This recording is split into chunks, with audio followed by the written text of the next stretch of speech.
Bismillahirrahmanirrahim. Assalamualaikum warahmatullahi wabarakatuh. Selamat siang dan salam sejahtera untuk kita semuanya. Hari ini adalah pertemuan kedua, minggu kedua, ya kan? Seperti janji saya pada minggu kemarin bahwa pada pertemuan kedua kita mau bahas mengenai hipotesis komparatif ya. Saya mengulas kembali materi yang semester kemarin karena saya menghindari penguapan teori yang karena sudah lama libur kali ya. Jadi saya mau ulas materi kembali. Ada sedikit informasi terbaru untuk kalian bahwa yang minggu kemarin tabel ini ada kesalahan, terutama di bagian sini, ya kan? Kemarin ini tulisannya adalah one way ANOVA, itu saya ada kesalahan ya. Informasi terbaru sudah saya perbarui, yaitu t-test, yang ini juga t-test, yang ini one atau two way ANOVA, begitu ya. Nah, hari ini kita mau belajar mengenai uji hipotesis komparatif dengan data interval atau rasio dengan dua sampel yang berkorelasi sehingga menggunakan uji berupa t-test. Oke, siapkan coretan kalian, simak baik-baik. Oke, kita ke t-test.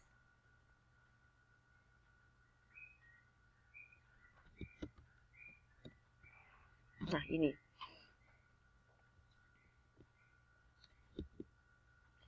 Sebelum langsung masuk ke t-test, saya mau mengulas terlebih dahulu ya mengenai macam-macam pengujian.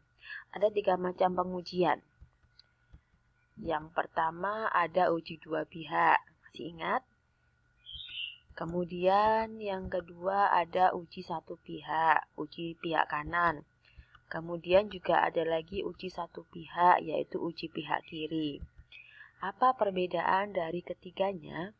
Anda lihat di bagian hipotesisnya ya.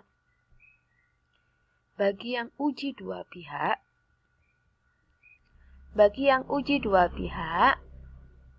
kalimatnya hampir selalu seperti ini. H0-nya mengatakan tidak terdapat perbedaan. H1-nya mengatakan terdapat perbedaan. Atau rumusan masalahnya mengatakan apakah terdapat perbedaan antara variabel A dengan variabel B. Sedangkan jika uji satu pihak untuk uji pihak kanan, kalimat hipotesisnya hampir selalu ada kata lebih besar. Ya. Ini kata kuncinya. Pada uji pihak kanan, dalam kalimat hipotesis 1, H1 atau HA, hipotesis alternatif, dia selalu mengatakan lebih besar. H1 atau HA itu berdasarkan rumusan masalah pada studi kasus. Apa itu rumusan masalahnya? Kalimat rumusan masalahnya mengatakan, apakah disiplin kerja pegawai swasta lebih besar dari pegawai negeri? Ya, kata kuncinya pada rumusan masalah. Apakah sesuatu lebih besar dari sesuatu? Apakah variabel A lebih besar daripada variabel B? Lebih besar, ya. Kemudian, jika uji satu pihak dengan pihak kiri, kalimat pada rumusan masalah selalu mengatakan apakah prestasi belajar siswa SMA lebih rendah atau lebih kecil, ya, atau lebih sedikit dari siswa SMK, semisal kayak gitu. Nah, kemudian dari rumusan masalah yang mengatakan lebih kecil, itu langsung Anda tulis di bagian H1 atau HA-nya. Kemudian H0-nya, hipotesis awalnya, tinggal mengikuti dari H1. Jika H1 mengatakan lebih rendah, berarti H0-nya kebalikannya, mengatakan lebih besar. Begitu juga untuk yang uji pihak kanan. Jika H1-nya mengatakan lebih besar dari, maka H0-nya kebalikannya, yaitu lebih kecil atau sama dengan. Oke, semoga sampai di sini tidak ada pertanyaan ya untuk 3 macam pengujian. Kemudian, ini masih dalam bentuk kalimat hipotesis. Selanjutnya, diturunkan menjadi hipotesis statistik seperti ini. Kalau uji dua pihak, hampir selalu menggunakan tanda sama dengan dan tidak sama dengan. Kenapa?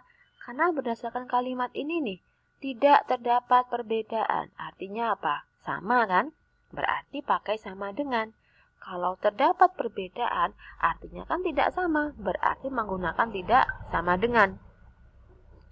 Uji pihak kanan maupun uji pihak kiri juga begitu, berdasarkan dari H1-nya. Ketika H1-nya mengatakan lebih besar, berarti mu1 lebih dari mu2 menggunakan tanda lebih dari.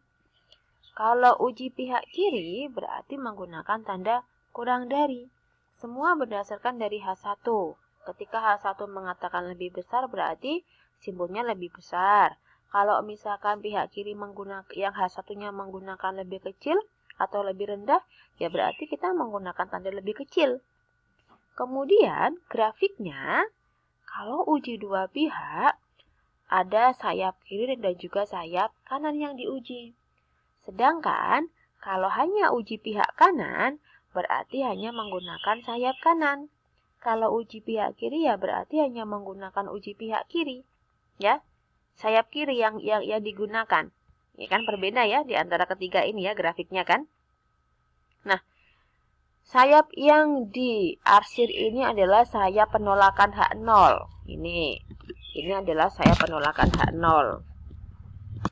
Kemudian untuk yang uji pihak kanan, ketika daerah yang sayap kanan itu diarsir, artinya jika T hitung Anda itu berada di daerah arsiran, artinya H0-nya ditolak. Begitu juga untuk yang uji pihak kiri ya. Jika T hitung Anda berada di daerah penolakan, maka H0 Anda ditolak. Oke. Saya kembali dulu, ini yang tentang 3 macam uji hipotesis ya.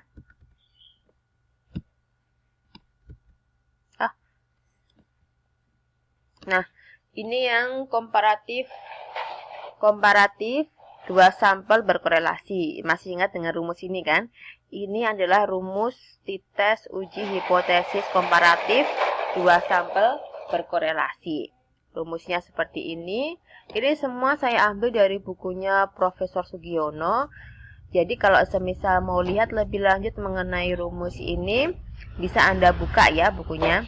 Nah, kita menggunakan rumus ini ada X bar 1, X bar 2, dan seterusnya untuk mencari X bar atau rata, yaitu jumlah dari XI dibagi dengan banyaknya data ya kan, atau N.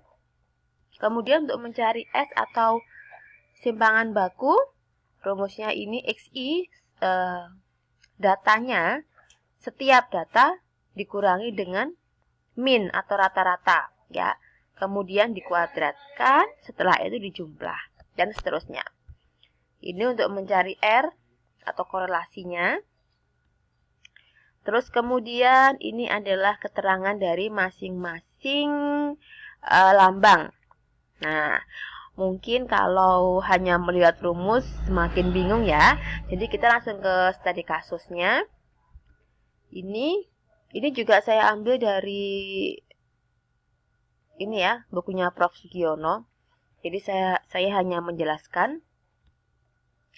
Dilakukan penelitian untuk mengetahui ada tidaknya perbedaan produktivitas kerja pegawai sebelum dan setelah diberi kendaraan dinas.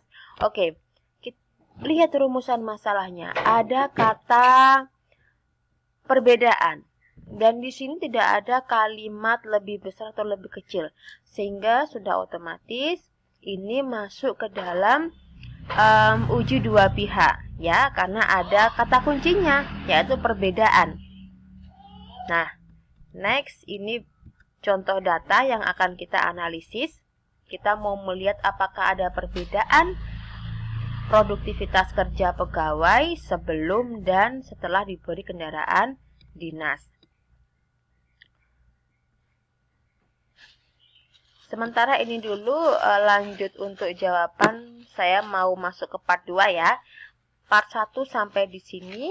Part 2 kita mau bahas mengenai solusi dari melihat perbedaan produktivitas kerja.